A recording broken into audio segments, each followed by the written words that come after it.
in my campaign, I'm not going to be talking a lot about climate. Why is that? Because climate has become a crisis like COVID that the Davos group and other totalitarian elements in our society have used as a pretext for clamping down totalitarian controls. But isn't that even more of a justification, if you think that, isn't that even more of a justification for you to argue in favor of an approach that doesn't result in the totalitarianism that you're fearful of? Exactly.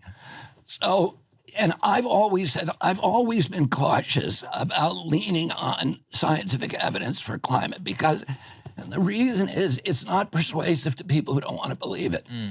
I worked for commercial fishermen on the Hudson River for most of my career and all across the country. They love the environment. Most Republicans love the environment.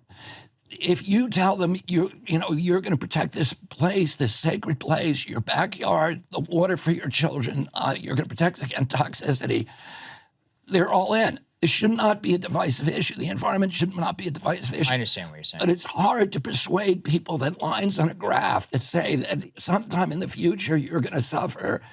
Take my word for it. Right. And I want you to give up these things in your life.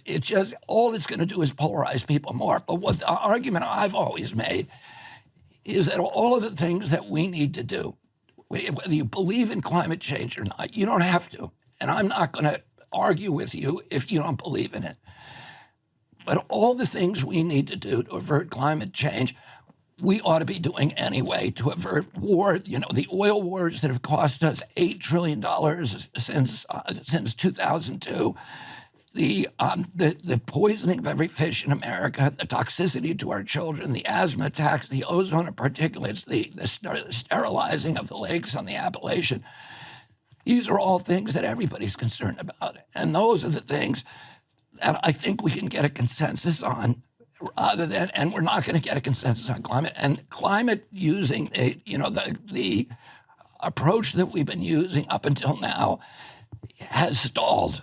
And if the solutions, which are to get everybody to sign treaties and have unenforceable milestones that they have to meet that nobody can enforce, that everybody can lie about, and that become an excuse for clamping down totalitarian controls on people, are things that are going to get a lot of pushback.